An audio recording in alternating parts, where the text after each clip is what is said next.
mecânica, cinemática, temos também lesões e processo adaptativo. Processo adaptativo articular e processo adaptativo muscular. Maravilha.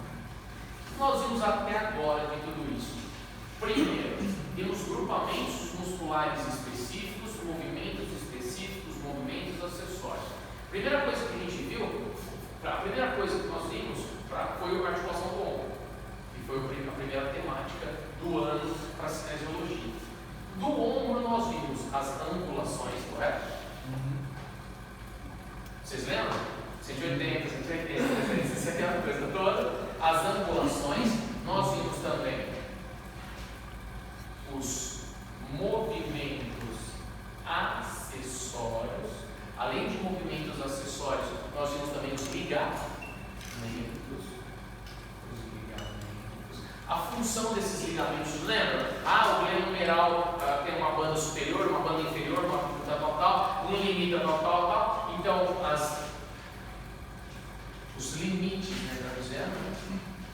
Os limites angulares, nós vimos a artrocinemática.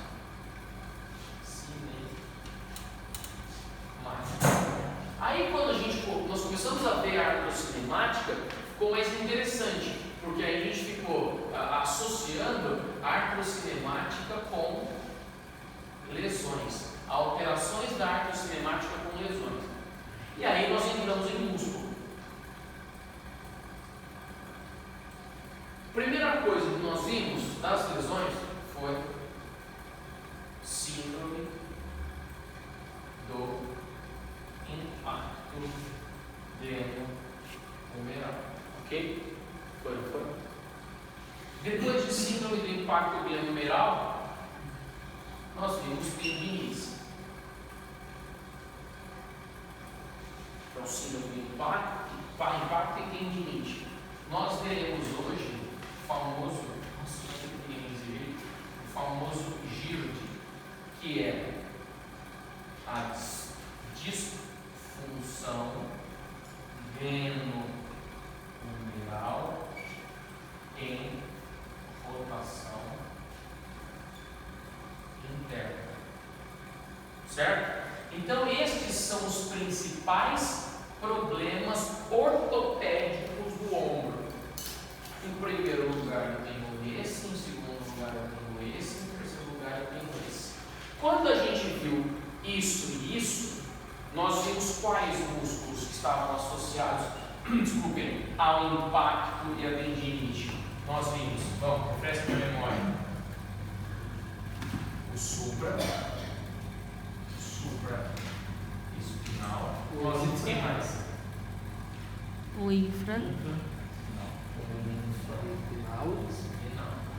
Quando isso, e vimos quem? Redondo menor. O redondo menor. Claro que nós fizemos associações com outros músculos, né? Quando fizemos. Que outros músculos nós usamos para associar essas lesões e o tratamento delas? Trapézio ascendente. Isso, o trapézio ascendente. Quem mais? Romboide. O serrátil Coronal anterior. Nossa. E o romboide. Romboide. E que mais? O tríceps cabeça longa. Maravilha. Ficou faltando quem hoje?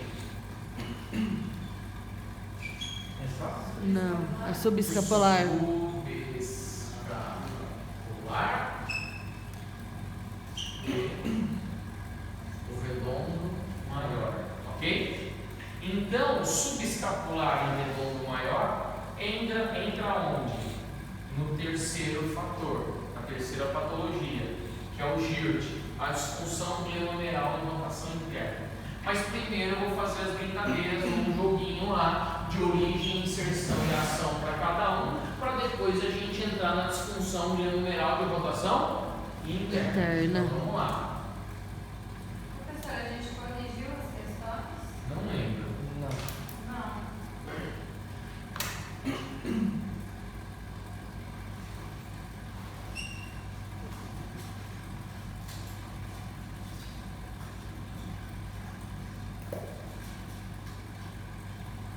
Eu acho que é mais fácil você colocar tudo isso aí em cima.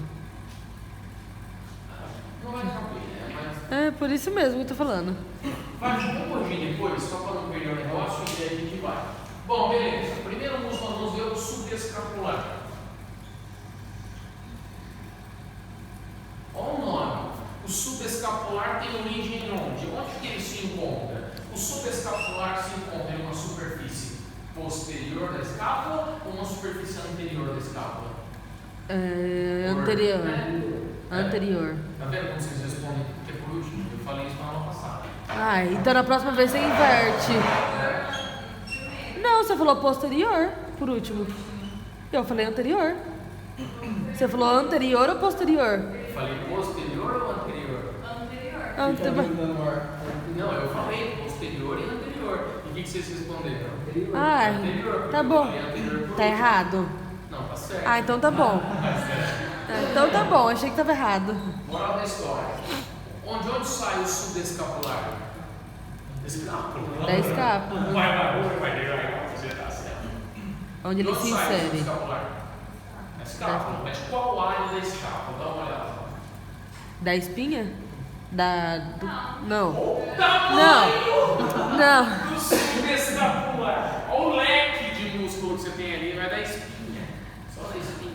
Não, é daquela partezinha aqui de baixo de novo, daquele pontinho, professor, que eu esqueci o nome. Peraí. Vai, gente, de onde sai o subescapular?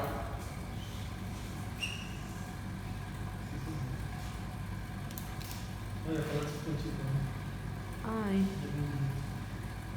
Ah, você foi de brincadeira. Vamos falar de estrutura óssea, então. Vou voltar para a anatomia. Como chama essa estrutura? Margem. Não, essa ponta.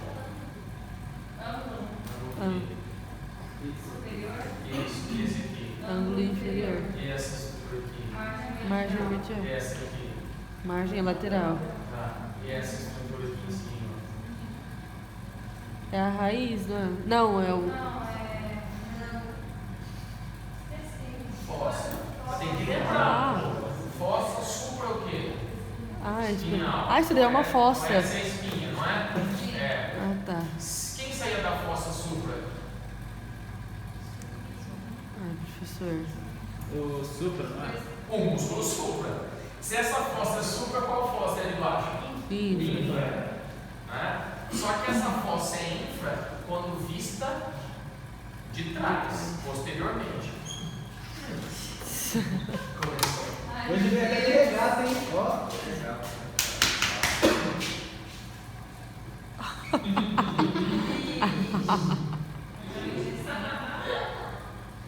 Então,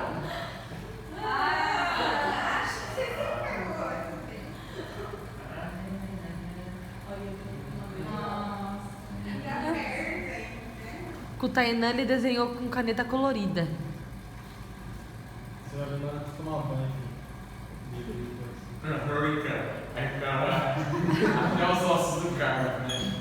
Ó, aqui eu tenho o supra aqui e aqui eu tenho quem? O infra. Só que eu não estou querendo mostrar o infra, porque eu não desenhei escápula de costas. Eu desenhei que vista ali? Eu desenhei Anterior. uma vista Anterior. anterior. Então significa que eu não consigo ver o infra. Significa que eu estou vendo essa escápula não assim. Significa que eu estou vendo essa escápula de frente. Claro, arrancando o tronco dele, só vendo a escápula de frente, sim ou não? Então, que músculo que fica ali? Que fossa é aquela? Se essa é a fossa supra e essa é a fossa infra, que fossa é essa aqui? Ah, subescapular? Fossa sub, sim ou não? Então, essa é a fossa subescapular. Então, o subescapular tem origem onde? Mostra aqui. Subescapular tem origem onde? Na fossa subescapular. Subescapular de quem? Da própria Na escápula. própria escápula. E ele se insere onde? Se ele sai. Esse cara já tá fora. Nossa. Aqui. Cadê as palavras necessárias que eu tenho? Se ele sai da fossa sub, para onde é que ele vai? O subescapular sai de toda a área da fossa sub. Ó. Ele sai de toda essa área, o sub sai de toda essa área. Ele sai de toda essa área e vai para onde? O ombro? Vai para o ombro. Sim. Vai para o húmero. Sim. Então tá lá? Vai para o húmero. Sim. Mas para onde é que ele vai para o húmero?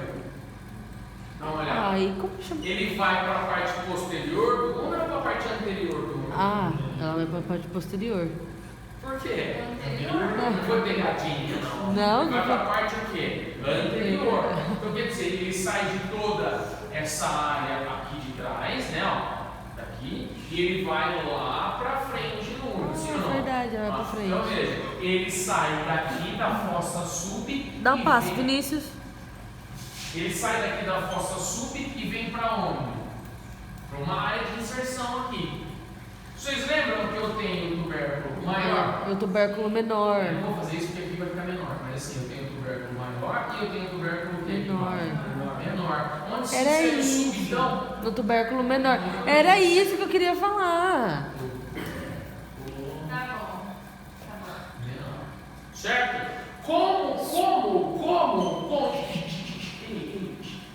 Como é que eu, Titi, funciona? Como é que eu aproximo? Como é que eu aproximo esses pontos de origem aqui, ó, né? Que é onde ele está fixado, nesse ponto de inserção? Como é que eu faço para aproximar?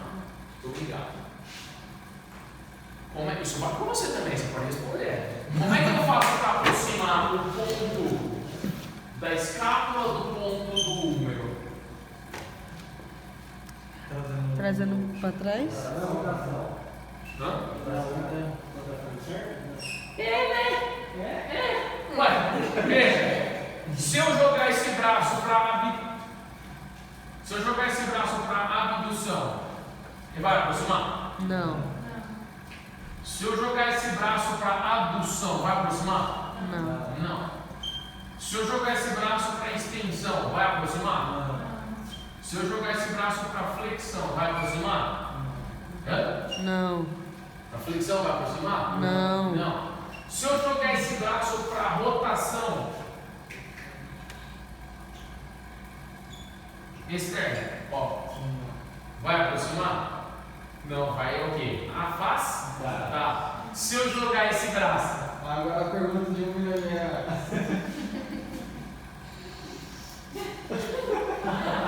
se eu jogar esse braço para rotação interna, aproximar. Então, qual é a ação? Rotação interna.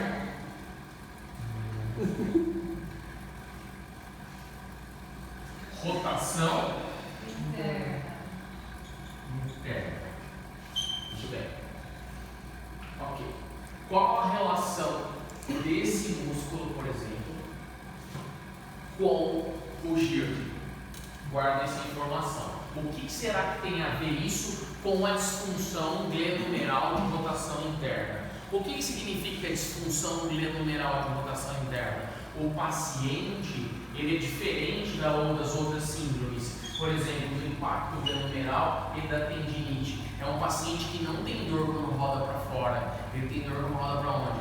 Para dentro. Porque normalmente, né, mais de 80% dos pacientes de ombro tem dor quando faz o quê? Quando faz abdução e rotação o quê? Externa. Esses caras aí que tem o GIRD, não. Esses caras que tem o GIRD sentem dor quando fazem o quê? Rotação interna. Nós vamos entender o porquê disso. Vamos ver o outro músculo para a gente entender como que essa patologia se instaura. O outro músculo é o renal do quê? Professor, o GIRD então é quando você tem dor na rotação interna Sim, senhor. e quando a rotação externa não é GIRD. Ah, né? É lógico, né? GIRD, disfunção glenumeral em rotação interna. Pronto. Quando ele roda para fora, não é GIRD. Justo.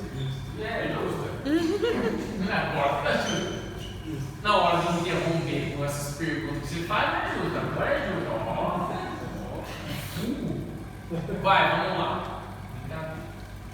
Redondo maior. De onde é que ele sai lá, redondo maior? De onde ele sai? Dá uma olhada. Nós já falamos sobre essas estruturas hoje.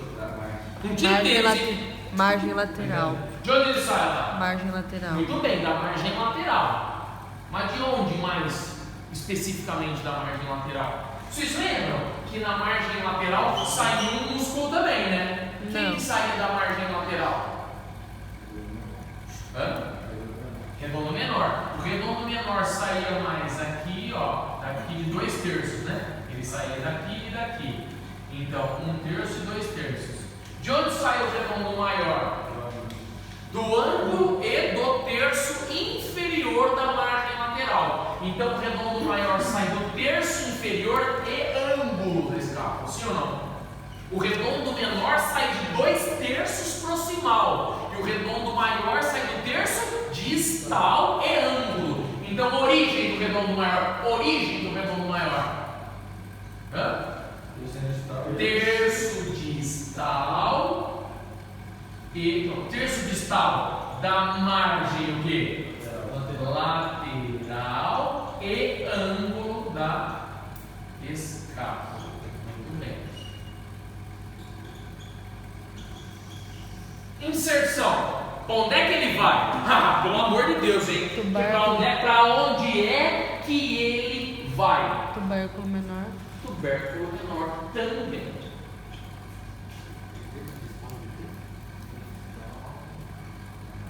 Da margem lateral.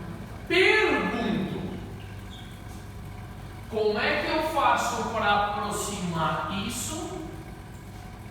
Esses pontos aqui do terço distal do ângulo inferior disso. Rotação externa. Se eu rodar para fora, não vai esticar também? Aproximar o quê? Como é que eu faço para aproximar a origem da inserção? Que no caso é a ação. Rotação interna. Rotação interna também. Então ele também é rotador interno. Rotação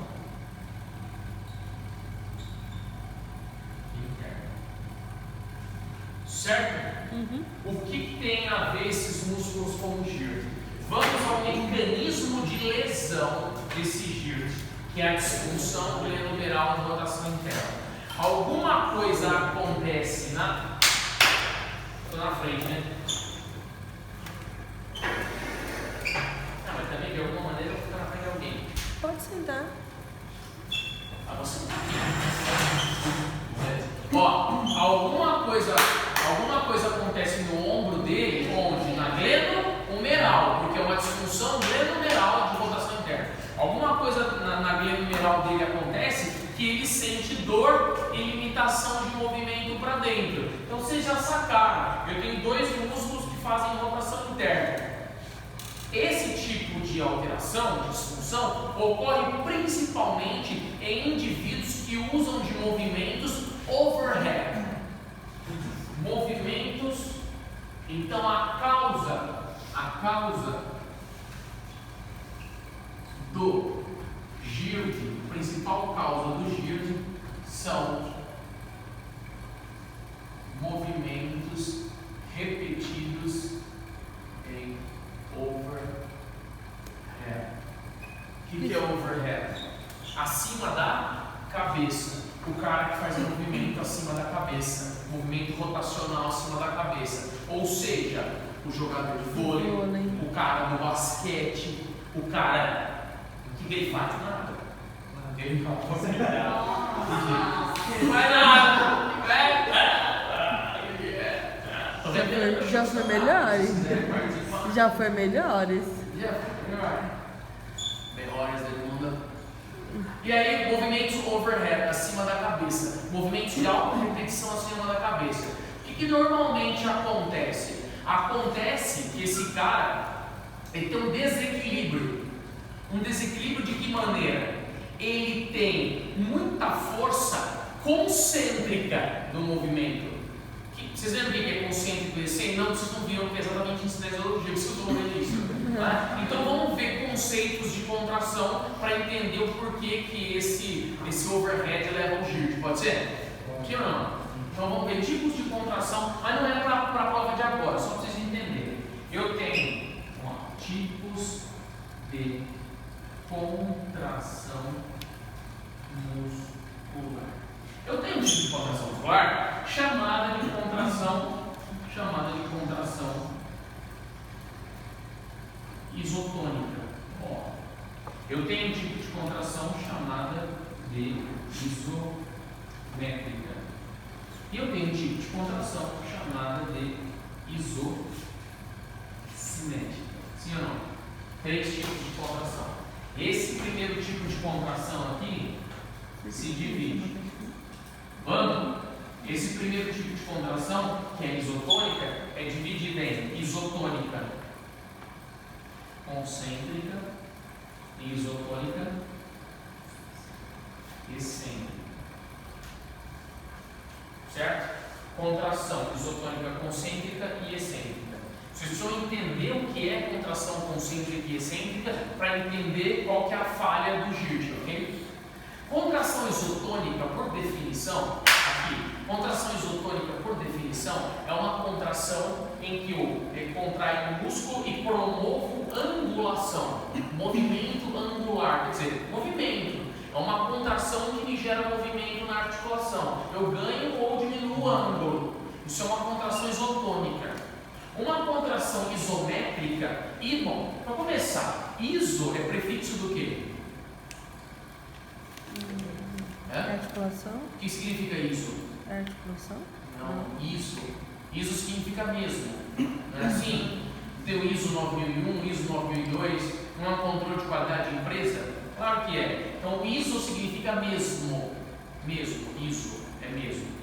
Isométrico, mesma medida, né? Nós estávamos vendo um negócio de fisiologia. Vocês estavam vendo fisiologia do sistema cardiovascular, vocês viram. É isométrico, isovolumétrico, para explicar a pressão. Isotônico é o mesmo tônus, quer dizer, tem a mesma tonia, só que você tem movimento angular. O que é isométrico? Mesma medida, justamente. Então, aqui, contração isotônica. A contração gera movimento angular, ok? Isométrico. Estou contraindo o bíceps, mas eu não estou movimentando a articulação, certo? Isso aqui é uma contração isométrica, ok? Isosimétrico demora um pouco mais para explicar, vou chegar depois. Mas eu quero falar de isotônico agora. Isotônico eu tenho concêntrico e excêntrico. Eu estou com vou fazer rosca direta. Já ficou uns 300 piadas de rosca direta. Mas beleza, é teu isso aqui? É meu. Você vai coordenando. Vou fazer rosca direta com a barra W. Bem a barra W mesmo aqui. E aí o que você vai fazer? Rosca direta. Isso aqui é contração isométrica ou isotônica? Isotônica. Contração isotônica concêntrica é quando eu tenho uma contração contra a gravidade. A gravidade está aqui. Eu estou fazendo força contra a gravidade. E melhor do que isso, e a melhor definição, é quando é contra a gravidade e quando tem aproximação de quem? A aproximação da origem na inserção. Isso é contração isotônica concêntrica. Agora, o exercício não é só feito assim, né? Isso, aí você larga a barra, pega de novo, fazer pra cima. Não. Você vai, mas também você faz o quê? Volta, não volta? Quando você volta, o músculo está contraído ou relaxado? Ele está contraído. Contraído. Se você relaxado, você solta a barra. Você contrai para subir, mas também para descer está contraído, não dá? Ué, imagina, você está fazendo agachamento, você sobe, na hora que desce, você volta. Não tem dessa. Você contrai para subir, mas também contrai para descer. Só que ao contrário de contrair e aproximar a origem da inserção, aqui você está contraindo, mas está o quê? Afastando.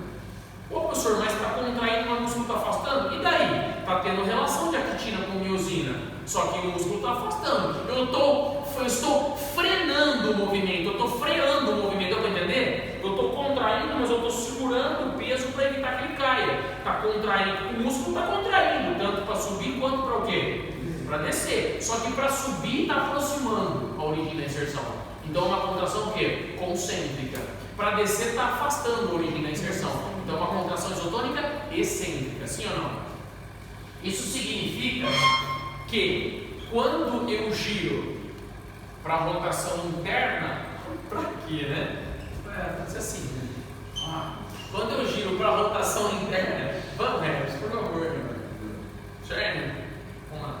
Quando eu giro para a rotação interna, eu estou aproximando ou afastando? Afastando. Isso, tô afastando. Ah, tá aproximando. Eu tô fazendo rotação o quê? Ah, Interna. tá aproximando. Então eu estou aproximando, olha lá. Estou fazendo uma rotação interna. Tá Então eu estou aproximando. Então essa contração aqui é o quê? Uma contração isotônica Concêntrica. Quando eu faço esse movimento para trás, o que eu estou fazendo? Uma contração concêntrica de quem? De rotadores externos. Só que se eu fizer contração concêntrica de rotador externo, meu braço vai e não volta. Quem tem que estar segurando um pouco dela? Os rotadores o quê? Interno. Eu tenho que ter um equilíbrio entre essas forças. Então, primeiro eu pego um movimento de contração concêntrica de rotadores externos. Esses rotadores internos têm que frear o movimento. E aí depois o que eles fazem? Contração não mais excêntrica, fazem contração o quê? Concêntrica para jogar. Qual que é o problema desses caras? Esses caras têm fraqueza em rotadores internos em fase concêntrica? Não. Esses caras têm fraqueza de rotadores em fase o quê? Excêntrica. Os caras mandam ver para frente, mas na hora de jogar para trás, de segurar esse movimento para trás, é onde eles têm a lesão. E aí quando eles estão, por exemplo, quando eles passam a ser avaliados, você os coloca na maca, você roda para fora, não dói, porque o braço dele para fora vai. Agora quando você roda para dentro, vai doer. Então eles têm muita dor quando roda para dentro. Por quê? Quando ele gira para fora, falta o quê? Falta força excêntrica para segurar. Quando falta força excêntrica para segurar, ele tem uma angulação muito maior para onde? Para fora, para trás. E aí ele passa a perder o que? Angulação para onde? Para frente. Então o impacto no ombro dele, né, que a gente chama de GIRD, a disfunção glenohumeral, é quando ele ganha muita amplitude para fora, mas passa a diminuir a amplitude para onde? Para dentro. Então ele joga muito para trás e quando contrai curtinho. Entende? Aquele cara que, sei lá, é fundo de rede, ou ele é ponteiro no vôlei, é assim, o cara é fundo de rede, ele vem do fundo para atacar das linhas da linha dos três, ou ele vem ponta de rede. Normalmente assim, quando joga 5-1 é assim. Ninguém joga mais 4-2, né? Joga só 5-1, né, creio eu. 4-2 não existe mais, eu acho. Sai 5-1, sai de trás o cara que está na rede sai de trás do ponteiro e volta para cortar a rede para não dar falta. Bom, aí o cara vai para o lado dos três, o que ele faz? Ele puxa e bate curtinho. Principalmente quando é bola de smigo ou é bola chutada, por exemplo. Bola chutada na ponta, bola de smigo ou China é quando o cara vai pular aqui e ele ergue nas costas para o outro vir bater rápido. O cara não pode soltar a mão, o cara bate e segura. Por quê? Senão ele bate a mão na rede. E o basquete é a mesma coisa. O cara que joga basquete, ele não faz isso, ó, joga o braço lá embaixo e deixa angular. O cara joga e segura, porque ele tem que jogar, segurar para voltar a marcar. Esse é o grande problema do GIRD. O cara roda muito para trás, não tem força excêntrica de rotadores, ganha muita angulação, porque a concêntrica de rotador externo ganha, é potentíssima para ir para trás, e a hora quando ele precisa ir para frente, ele já perdeu potência. Por que ele perdeu potência na hora que ele tem que ir para frente? Porque ele esqueceu de frear um pouco, indo para trás. E aí ele vai para frente, ele vai para frente pouco, e bate curto, e arremessa curto. Entende? O jogador de beisebol é o atleta que mais tem GIRD, é o jogador de beisebol. O que ele faz? Ele faz isso aqui, roda externa, depois roda interna. E quando ele faz bola curva ou bola rápida, o que ele faz? Ele ainda tem que segurar lá na ponta. Então ele faz de tudo que tem de errado. Ele joga para trás para pegar energia elástica, né, para fazer pliometria, e esquece de treinar a fase excêntrica de rotadores. Tá? Talvez agora seja muito para vocês entenderem tudo isso de uma explicação só. Mas eu vou voltar nisso para que vocês entendam o panorama rotacional para trás e o panorama rotacional para frente. Quando ele contrai concentricamente, quando ele contrai excentricamente. Sim ou não? Prometo que vou voltar nisso. Mas deu para entender, ele ganha muito mais ângulo de rotação externa do que interna. E é o que acontece. Se ele fosse paciente é submetido não, no dia a dia, como por exemplo, esse paciente vai tirar um sutiã, brincando, mas quando o cara vai coçar as costas, gostou dessa? Ela não, pô, coloca aí, stand-up. Eu vou fingir que nem escutei. O por dentro você deve estar se matando, assim, tá segurando, segura, pode segurar por uma hora, você vai soltar. Ale? Mas claro, nessa condição, eu achei a ideia, tirar essa. O negócio é o seguinte, quando o cara, quando o cara vai coçar as costas, por exemplo, o que acontece? Vai doer ou não vai essa rotação interna? Vai doer, porque a angulação que ele ganha é muito mais para fora do que para dentro. Então a articulação dele perde a capacidade artrocinemática dessas rotações. Quer dizer, moral da história, não impacta para fora como comumente é a síndrome de impacto, impacta para dentro, entende? Porque a articulação dele acostumou tanto a rodar para fora e ganhar mais ângulo para fora do que para dentro. Bom, só para terminar, pessoal, o que é uma contração isocinética? Isocinética, a última. A isométrica é contração com a mesma medida, né? Não mudo o ângulo, faço força sem sair do lugar. Isocinética é o tipo de contração mais efetiva para avaliar a força de um atleta ou de um indivíduo não atleta. O que é isocinética? Você tem a contração do músculo em uma angulação, em uma velocidade de angulação permanente. É sempre a mesma velocidade de angulação. Como assim, professor? Você lembra da física? A física tinha um negócio que era assim, ó. Força igual a massa vezes aceleração, não é? Uhum. Então, eu ganho força se eu tiver uma massa maior ou se essa massa for acelerada no espaço, tiver uma aceleração maior. Por exemplo, se eu tiver um pezinho,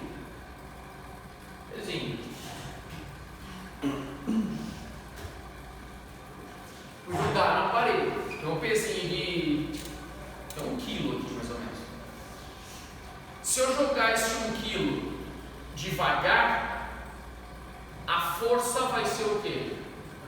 De impacto menor do que se eu jogasse rápido. O peso é o mesmo, a massa é o mesmo, a força de impacto vai ser maior de acordo com o aumento de quem? Da aceleração.